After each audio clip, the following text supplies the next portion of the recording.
അധികാരത്തിലിരിക്കുന്ന ഒരാൾ അവരുടെ സമ്പന്നമായ ലോകത്തിൽ നിന്ന് പുറത്തുകടന്ന് സാധാരണക്കാരന്റെ സ്ഥാനത്തേക്ക് കാലെടുത്തുവയ്ക്കുമ്പോൾ എന്ത് സംഭവിക്കും? ഒരു ദിവസത്തെ പോരാട്ടത്തിന് അവരുടെ കാഴ്ചപ്പാടുകളും നമ്മുടെ കാഴ്ചപ്പാടുകളും മാറ്റാൻ കഴിയുമോ? താൻ സേവിക്കുന്ന ജീവിതങ്ങളെക്കുറിച്ചുള്ള സത്യം കണ്ടെത്തുന്നതിനായി റിക്ഷാക്കാരനായി മാറിയ ഒരു എഎസ് ഉദ്യോഗസ്ഥന്റെ കഥയാണിത്. എന്നാൽ വീഡിയോയിലേക്ക് പോകാം.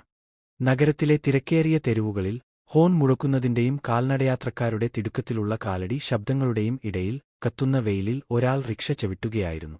ഒരു സാധാരണ ഷർട്ടും പഴയ ട്രൗസറും ധരിച്ച് മറ്റേതൊരു റിക്ഷാക്കാരനെയും പോലെ അയാൾ പ്രത്യക്ഷപ്പെട്ടു, വിയർക്കുകയും കഷ്ടപ്പെടുകയും നഗരത്തിലെ കുഴപ്പങ്ങളിലൂടെ സഞ്ചരിക്കുകയും ചെയ്തു.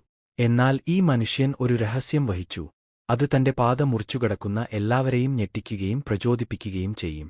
അദ്ദേഹം ഒരു സാധാരണ തൊഴിലാളിയായിരുന്നില്ല, അദ്ദേഹം ഒരു എഎസ് ഉദ്യോഗസ്ഥനായിരുന്നു, രാജ്യത്തെ ഏറ്റവും അഭിമാനകരവും ശക്തവുമായ സ്ഥാനങ്ങളിൽ ഒന്ന്.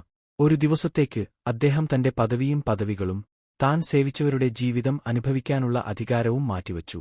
എന്നാൽ ഭരണസംവിധാനത്തിന്റെ ഉന്നതിയിലുള്ള ഒരാൾ ഒരു ദിവസത്തെ നട്ടെല്ലൊടിക്കുന്ന ജോലിക്കായി അവരുടെ സുഖസൗകര്യങ്ങൾ വിൽക്കുന്നത് എന്തുകൊണ്ട്? അദ്ദേഹം നേരിട്ട ആളുകൾ ഈ അസാധാരണമായ വിനയപ്രവൃത്തിയോട് എങ്ങനെ പ്രതികരിച്ചു? കഥ അതിരാവിലെ ആരംഭിച്ചു. ഒരു സാധാരണക്കാരന്റെ വേഷം ധരിച്ച് ആ ഓഫീസർ ഒരു തിരക്കേറിയ സ്ഥലത്ത് എത്തി. ഔദ്യോഗിക വസ്ത്രങ്ങളും അധികാരത്തിന്റെ അന്തരീക്ഷവും ഇല്ലാതായി. അയാൾ ഒരു പ്രാദേശിക റിക്ഷാക്കാരനെ സമീപിച്ച് ദിവസത്തേക്ക് തന്റെ വാഹനം കടം വാങ്ങാൻ ആവശ്യപ്പെട്ടു. ആശയക്കുഴപ്പത്തിലായെങ്കിലും ആ അപരിചിതൻ റിക്ഷയിൽ കയറി തന്റെ ആദ്യത്തെ ചവിട്ടൽ മുന്നോട്ട് കൊണ്ടുപോകുന്നത് നോക്കി അയാൾ സമ്മതിച്ചു. ഓഫീസറുടെ ദൗത്യം ലളിതവും എന്നാൽ ആഴമേറിയതുമായിരുന്നു. ദിവസവേതനക്കാരുടെ ബുദ്ധിമുട്ടുകൾ, ചൂട്, ക്ഷീണം, നിരന്തരമായ ആവശ്യങ്ങൾ, തുച്ഛമായ വേതനം മനസ്സിലാക്കുക. അദ്ദേഹത്തിന്റെ ആദ്യ യാത്രക്കാർ ഒരു കൂട്ടം സ്കൂൾ കുട്ടികളായിരുന്നു. കുട്ടികൾ കുട്ടികളെപ്പോലെ ചിരിച്ചും സംസാരിച്ചും കയറി. ആ മനുഷ്യന്റെ യഥാർത്ഥ വ്യക്തിത്വം പൂർണ്ണമായും അറിഞ്ഞില്ല. തിരക്കേറിയ തെരുവുകളിലൂടെയും കുണ്ടും കുഴിയും നിറഞ്ഞ റോഡുകളിലൂടെയും അയാൾ സൈക്കിൾ ചവിട്ടുമ്പോൾ അവർ കടകളിലേക്ക് വിരൽ ചൂണ്ടി ആരാണ് എവിടെ ഇരിക്കേണ്ടതെന്ന് വാദിച്ചു, അനന്തമായി ചിരിച്ചു. യാത്രയുടെ അവസാനം അവർ അദ്ദേഹത്തിന് കുറച്ച് നാണയങ്ങൾ നൽകി നന്ദി പറഞ്ഞു. അവരുടെ സ്കൂളിലേക്ക് ഓടി ഒരു ഊഷ്മളമായ പുഞ്ചിരിയോടെ അവനെ അവശേഷിപ്പിച്ചു. ആ നിമിഷം നിഷ്കളങ്കവും നിർമ്മലവുമായിരുന്നു, പക്ഷേ അത് അവന്റെ ഉള്ളിൽ ആഴത്തിൽ ഒരു സ്പർശം ഉളവാക്കി. അനിശ്ചിതത്വം നിറഞ്ഞ ഭാവിയിലേക്ക് അത്തരം എത്ര കുട്ടികൾ സഞ്ചരിക്കുന്നുണ്ടായിരുന്നു. അടുത്തതായി ഒരു മധ്യവയസ്കയായ സ്ത്രീ അവനെ വിളിച്ചു പറഞ്ഞു. അവൾ പലചരക്ക് സാധനങ്ങളുടെ ബാഗുകൾ ചുമന്നു. അവളുടെ ജോലിയിൽ നിന്ന് വ്യക്തമായി ക്ഷീണിതയായിരുന്നു.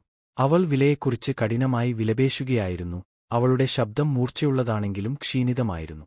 അവൾ ചർച്ച ചെയ്തിരുന്ന ആൾ പലപ്പോഴും ദശലക്ഷക്കണക്കിന് രൂപയുടെ സർക്കാർ ബജറ്റുകൾ കൈകാര്യം ചെയ്യുന്നുവെന്ന് അവൾ അറിഞ്ഞിരുന്നില്ല. വിലക്കയറ്റം, പൊതുഗതാഗതത്തിന്റെ അപര്യാപ്തത, കുടുംബം കൈകാര്യം ചെയ്യുന്നതിന്റെ ഭാരം എന്നിവയെക്കുറിച്ച് അവൾ പരാതിപ്പെടുമ്പോൾ അയാൾ ശ്രദ്ധയോടെ കേട്ടുകൊണ്ട് മങ്ങിയ പുഞ്ചിരിയോടെ അവളുടെ വിലയ്ക്ക് സമ്മതിച്ചു.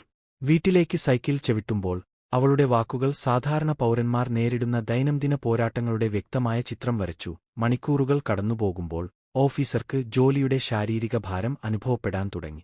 കത്തുന്ന സൂര്യൻ അവനെ തളർത്തി. അവന്റെ പേശികൾ വേദനിച്ചു. ഹാൻഡിൽ ബാറുകൾ അവന്റെ കൈപ്പത്തികളിൽ മുള്ളുകൾ അവശേഷിപ്പിച്ചു. എന്നിരുന്നാലും ഓരോ തുള്ളി വിയർപ്പിലും എല്ലാ ദിവസവും ഈ ജീവിതം നയിച്ചവരുടെ പ്രതിരോധശേഷിയെക്കുറിച്ച് അയാൾക്ക് ആഴത്തിലുള്ള വിലമതിപ്പ് ലഭിച്ചു. അത് കഠിനാധ്വാനത്തെക്കുറിച്ചല്ല, അതിജീവനത്തെക്കുറിച്ചായിരുന്നു. ഒരു ഘട്ടത്തിൽ ഒരു കൊച്ചുകുട്ടി അയാളുടെ അടുത്തേക്ക് ഓടിവന്ന് അടുത്തുള്ള ഒരു തെരുവിലേക്ക് ഒരു വണ്ടിയോടിക്കാൻ ആവശ്യപ്പെട്ടു. പൊടിപിടിച്ച സ്കൂൾ ബാഗും ഒട്ടിച്ച ചെരുപ്പും ധരിച്ച ആ കുട്ടി പ്രായത്തെ വ്യാജമാക്കുന്ന പക്വതയുടെ ഭാവത്തോടെ സംസാരിച്ചു. ഓഫീസർ സൈക്കിൾ ചവിട്ടുമ്പോൾ കുട്ടി തന്റെ ജീവിതത്തിലെ ചില ഭാഗങ്ങൾ പങ്കുവച്ചു. ഒരു ഡോക്ടറാകാനുള്ള തന്റെ സ്വപ്നങ്ങൾ, സ്കൂൾ ഫീസ് അടയ്ക്കാനുള്ള തന്റെ ബുദ്ധിമുട്ടുകൾ, വഴിയിൽ തന്നെ സഹായിച്ച ദയാലുവായ അപരിചിതനോടുള്ള നന്ദി. അവർ ലക്ഷ്യസ്ഥാനത്ത് എത്തിയപ്പോഴേക്കും ഓഫീസർ വളരെയധികം വികാരഭരിതനായി അയാൾക്ക് വണ്ടി സൗജന്യമായി നൽകി. എന്നാൽ യഥാർത്ഥ വഴിത്തിരിവ് സംഭവിച്ചത് ഒരു പ്രാദേശിക കടയുടമ അയാളെ തിരിച്ചറിഞ്ഞപ്പോഴാണ്. ഓഫീസർ ഒരു ചായക്കടയുടെ അടുത്ത് നിർത്തി ഒരു ചൂടുള്ള കപ്പ് കുടിച്ച് ശ്വാസം മുട്ടിയിരുന്നു. മുമ്പ് തന്റെ ഔദ്യോഗിക പദവിയിൽ അദ്ദേഹത്തിന് സേവനം നൽകിയിരുന്ന കടയുടമ അവിശ്വാസത്താൽ മരവിച്ചു. സൊർ, അയാൾ ഇടറി. താൻ ക്രമീകരിച്ചിരുന്ന ഒരുപിടി സാധനങ്ങൾ താഴെയിട്ടു. പിറുപിറുപ്പുകൾ ഉടൻ തന്നെ ആരംഭിച്ചു. അയാൾ ജില്ലാ കളക്ടറല്ലേ?